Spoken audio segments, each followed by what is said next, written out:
Welcome to our posts. Today. We will see stories of r/Pettyrevenge. I gave someone decaf for 5 months. I worked in a restaurant as a senior barista, and we had a new chef join. He was a complete butthole. He spoke to front of house and KPs like trash because apparently he used to work on some big yacht as a private chef. He was late 40s and would always hit on any young girl who was between 16 and 20, and it got so bad he started cornering them in the kitchen, etc., and trying to flirt. Myself and others brought it up to management, but they didn't care, so I thought the only way I can get back is by making his 12-hour shift miserable by always giving him decaf, and I told the other baristas to do the same. He'd have 4 coffees and still be yawning, and I'd think, yeah, F you prick. TLDR, I gave a pervert chef decaf for 5 months. Next story. Guy with his big SUV for sale cuts me off, so I call him early. This took place many years ago, but it is a very fresh memory. Wife and I were shopping at IKEA, and when leaving, a giant SUV with a for sale sign and a phone number scribbled on it cut us off in traffic. It was blatant, and we had to hit the brakes hard to avoid hitting them. I asked my wife to take a picture of the phone number, and she did. So each day for the next 2 weeks, I would call the number to ask questions about the vehicle once I got to work. Here is where it gets petty.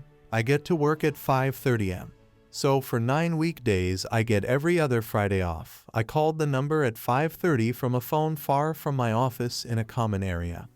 There was no way to tie the calls back to me, as there were many of us arriving around that time too. They stopped answering after 3 days, but I kept calling. Next story. For nearly 2 years, I got up to $1.25 per gallon off fuel from my husband's a hole of an ex-wife. Background.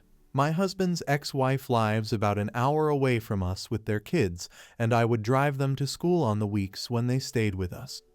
The town they live in has a grocery store with a point system where they can be redeemed for fuel, except it doesn't actually sell fuel. Our town has the same grocery store, and, being larger, has the fuel pumps in the parking lot.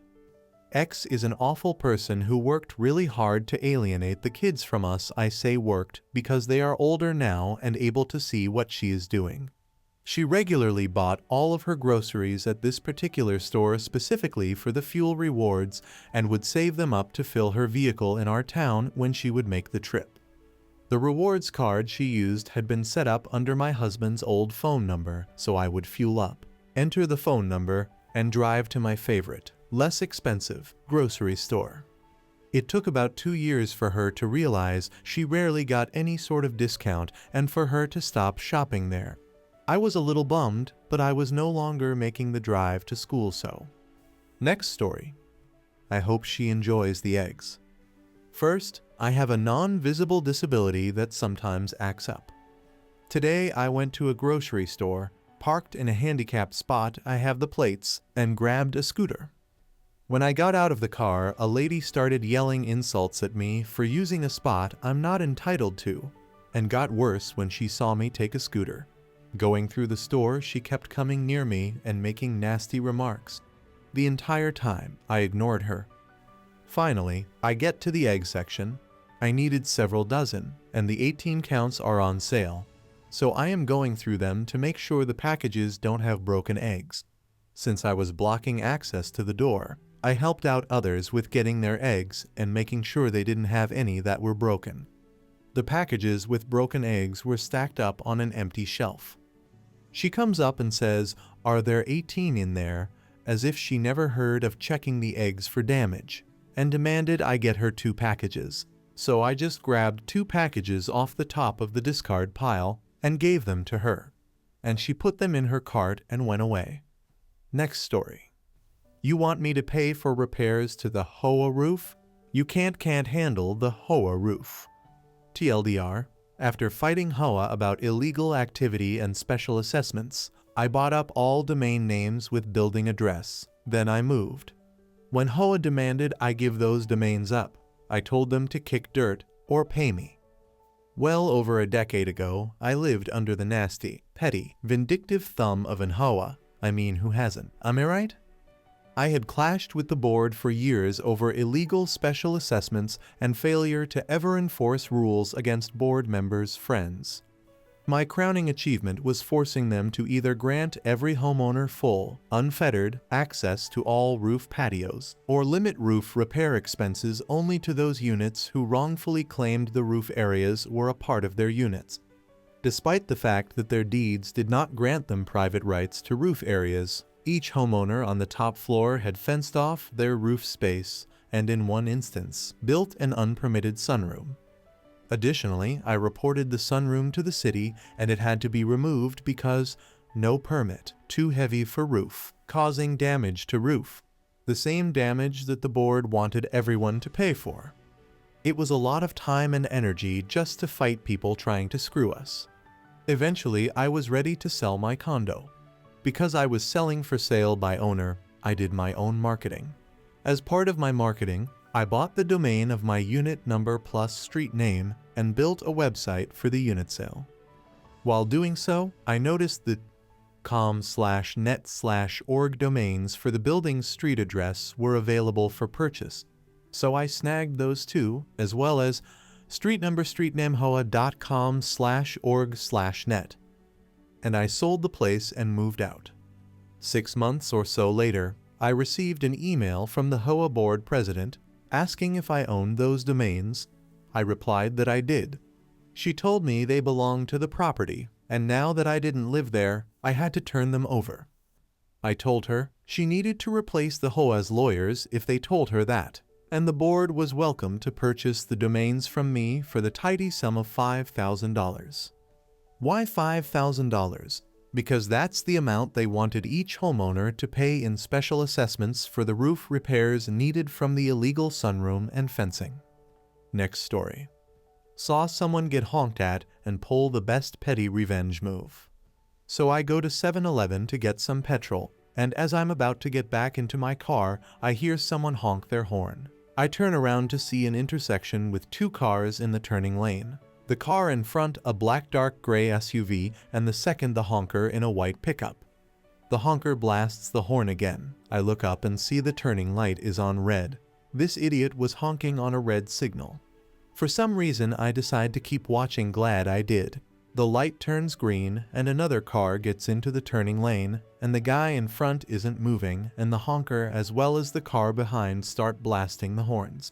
I then see the light turn amber and the SUV take off, leaving no time for the honker to go and get caught on the red signal. All I could think to do was just laugh and clap. Next story. I got revenge on a long-time bully one the very last day of high school. Hey y'all! I 23F had a high school bully that was quite frankly relentless since we were in 7th grade. Now I know that it was very immature what I did, but it gave me a laugh knowing I'd never see her ever again.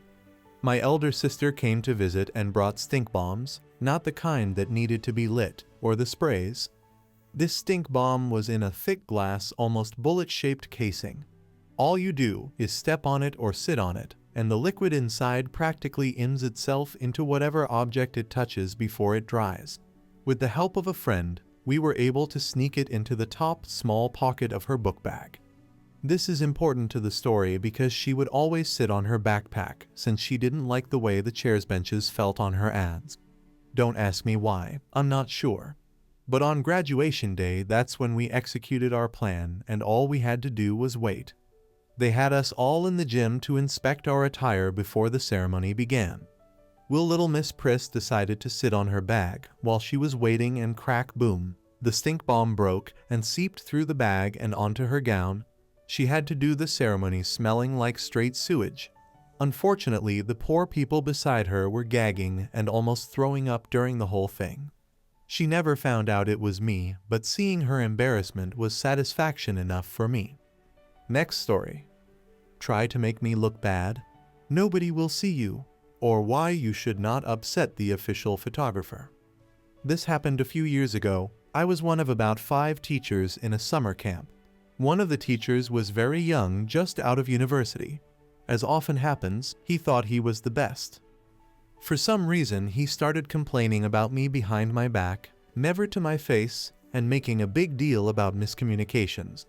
At one point, all the teachers had a meeting that I missed because, like most meetings, they are a waste of time. But he kept complaining about me, calling me stupid, etc. I know about this because the other teachers told me. He was the only person that had a problem with me. Again, not a word to my face. Cue my petty revenge. One of my tasks as a hobby photographer was to take pictures so at the end we could have a slideshow of summer camp moments. It took me hours and hours of extra work, but I photoshopped him out of every single picture. When possible, I just cropped his head out. So there were many pictures with only his leg or an arm in the frame. The only picture where he finally appeared was the official photo with everyone in it. It would be strange if he didn't appear on this picture. So I made him look red as if he was sunburnt, made his eyes look bloodshot, and made his teeth look as yellow as canned corn. Nobody ever said anything to me. Most people look for themselves in the pictures, and everyone else found themselves just fine. Edit. Formatted the wall of text. Also, never heard a complaint from anyone about it. The perfect petty revenge.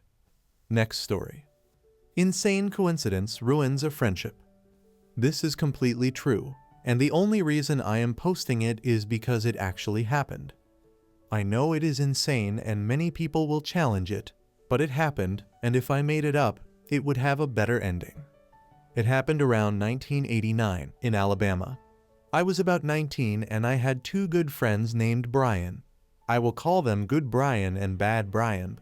I was young and stupid and trusting. So when Bad Brian was getting married, he asked me to use my credit card to secure the hotel room. He promised me they would never charge it. I said okay, but was still suspicious, so I transposed some numbers and the expiration date close enough where I could say it was an accident. He gets married, and no issue. 2 years later, I bought a BB gun off of a mail order catalog, something like GGG Sales. They are not in business anymore, but they used to sell Freon-powered BB guns. What arrives is the wrong item, and I call them and they don't have them in stock. But I can exchange it for anything else in their catalog. It turns out they were like 45 miles away, which was a neighboring state FL. I drive over there and am talking to them, looking at the other things they have, and while I am standing there, a guy answers the phone and starts taking an order, and is saying the name while he is writing it down on the form. It is my name, but with an address much closer to Florida than I live. While he is writing down the credit card info, I walk in front of him and put my driver's license on top of the form. The employee is irritated because he does not realize what I am trying to show him and tries to continue with the order. I point to the name on the license and he stops. I know who it is trying to place an order using my card because I had only given my credit card info to one person. I motion to the man to hand me the phone, and after a little reluctance he does, and I simply say, "Hi Brian." "What the hell are you doing?" I could almost hear his mind explode as he recognized my voice. I mean, here it was 2 years later he decides to use my credit card, and I am in another state in that store at the same time. Picking up the phone? Boom. I tell him I am going to stop by his house. His new address was on the order form, and I want the original paper he wrote my info down on, and any copies he had. I stopped by, he handed them to me, and it was everything I could do to keep myself from getting physical. The whole time he had a dazed look on his face like he did not understand how this happened. I never talked to him again, but have thought of how insane the coincidence was. I just happened to be in the same place at the same time he was using my credit card and was close enough to hear him say my name. Crazy. I know the revenge was petty, but in my mind I left him with a supernatural fear of me, or at least that there is someone always watching. Next story. Ripping people off during COVID lockdown. During the first year of COVID lockdowns, everyone was trying to buy home gym equipment. I was so angry that people were marking up brand new weights and bars 3-4x just to make a profit. Every now and then the local sporting goods store would get a shipment of plates and bars totaling 300 pounds. I think the deal was $250. Every time I went to the store, they were sold out. I would search Craigslist and I saw the brand new set I was looking for being offered at $850. This guy even took a picture of the same set still in the shopping cart from the same store. It pissed me off that there were lines outside of the sporting goods store with some of those people just trying to rip people off during a pandemic. I decided to respond to the ad, and at first it was full of anger asking why they wanted to rip people off and to get a real job. The guy told me to F off and just lift bricks or go buy my own set for $250. So I created another email address and responded to the same ad.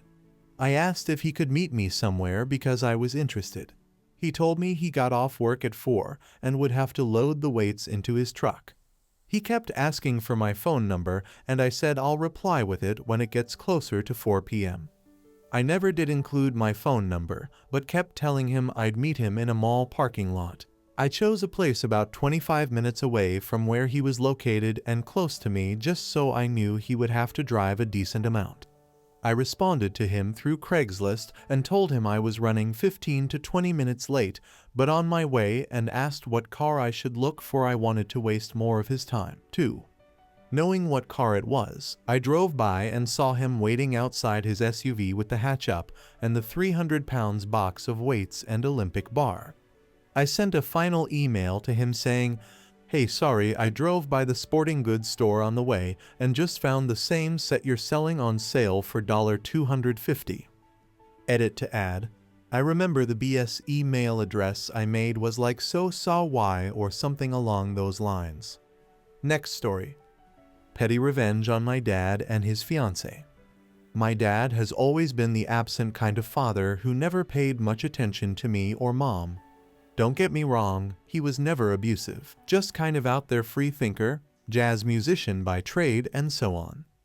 He decided to divorce mom when I was 18, which would have been okay if he didn't cheat on her multiple times and didn't fail to mention that he had already filed for divorce to my mom.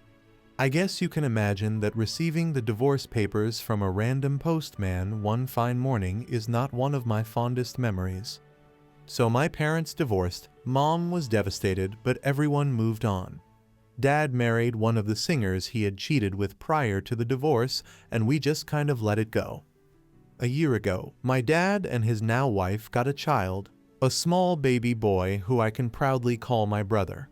During some of the visits to their house, I noticed that my bro loves anything that makes a lot of noise, using all the toys given to him just to make a ruckus, be it wooden cubes or anything else, and that is when a sinister thought was born in my head. It is his first birthday tomorrow, and I got him a beautiful marching drum. Try not to pay attention to that. Update. So I went to the party, and right from the start, it was pure pandemonium with everyone stressed. The baby crying like crazy and dad's wife visibly in distress, because she is a real perfectionist when it comes to homemade meals, with dad being the impractical artist, not being much of a help. Eventually we sat down to eat, but baby bro was grumpy basically the whole time. So, after we ate, I pulled out the marching drum.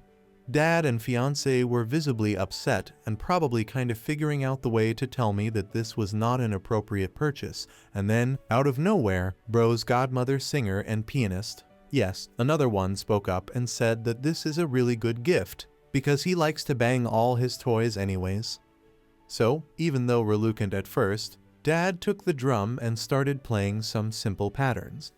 Bro stopped crying, hypnotized by the drumbeat. Visibly relieved, the wife's mom pulled out her gift, which was a xylophone and some other percussions she had bought.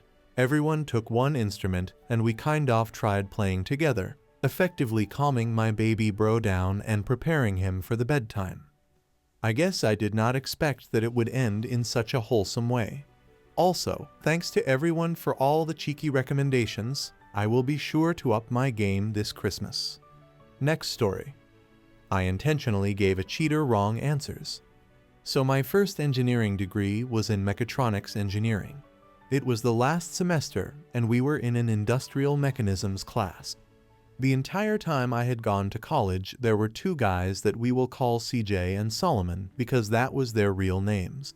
They were the most obnoxious and arrogant people you'd ever meet. They were loud, annoying, rude, profane, and just overall terrible people. To top it off, they didn't like me because I usually finished my tests first and got good remarks from my teachers. Well, CJ was kind of an idiot that rode the coattails of his friend Solomon pretty often. Neither were great, but Solomon tried harder than CJ usually. In this mechanisms class, everyone thought the tests were pretty tough. Lots of formulas, memorization, etc., on top of really long tests in general. In this class, I had been unfortunate enough for CJ to sit beside me all semester. I knew that he had been cheating off of my tests and lab work. I found out later he stole my lab papers and copied some programs I had written. On this test, I decided to let him suffer. On the test, I wrote down wrong answers everywhere. Everywhere. Answer is true. False. Answer is 76. 8 lbft. 55.9 GP. I would leave enough right so it wasn't obvious, but I bombed that test. Then I started stretching and checking my answers. While doing this, I saw him frantically and casually copying my answers. When he was done, he turned his test in and I went back and changed all of my answers. When the teacher gave us our tests back, he had bombed it. I still remember the look of shock on his face. He then looked over to my test and saw the grade on it. I then saw him checking his answers and my answers in utter confusion. Then there was a look of realization, and he seemed pissed. He never copied my tests again. I hope you guys liked this video. If you did, make sure like, comment, share, and subscribe the channel. Our posts